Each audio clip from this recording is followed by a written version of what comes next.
Kementerian Keuangan, lembaga yang selama ini kita kenal mengurus uang negara, kini punya badan baru yang punya nama keren, Badan Teknologi, Informasi, dan Intelijen Keuangan, atau disingkat BATI.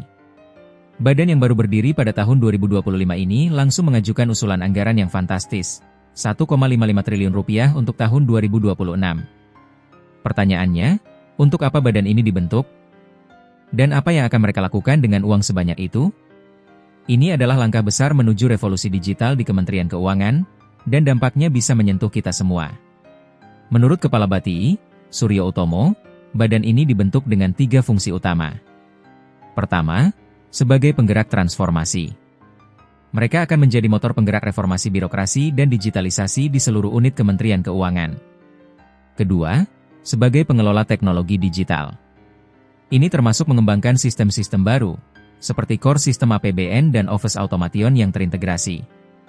Ketiga, sebagai pusat analisis data dan intelijen keuangan.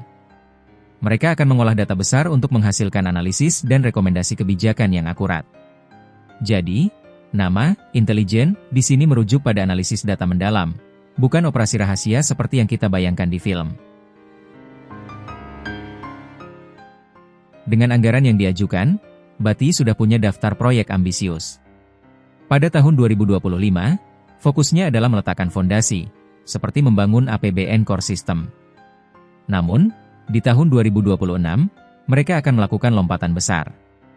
Mereka berencana mengembangkan Kemenkeu.ai, sebuah platform data analitik berbasis kecerdasan buatan. Mereka juga akan membangun Kemenkeu Cloud Platform dan Smart DC untuk modernisasi infrastruktur. Tujuan utamanya adalah memastikan keamanan informasi dan mencegah insiden kebocoran data. Selain itu, mereka juga akan meningkatkan kompetensi digital seluruh pegawai Kementerian Keuangan. Lalu, kemana saja uang 1,55 triliun rupiah ini akan digunakan? Rincian anggarannya cukup menarik. Sebagian kecil, sekitar 12 miliar rupiah, dialokasikan untuk belanja pegawai. Ini menunjukkan bahwa fokusnya bukan pada penambahan jumlah pegawai yang besar.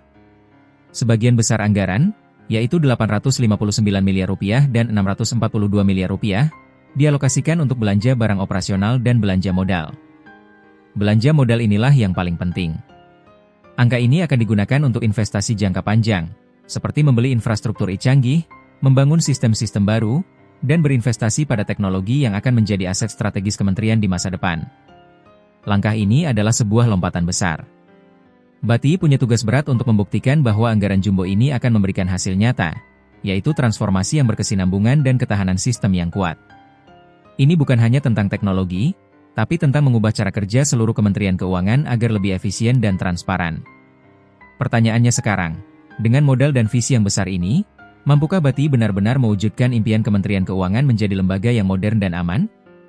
Dan apakah langkah ini akan menjadi standar baru bagi digitalisasi di kementerian lain?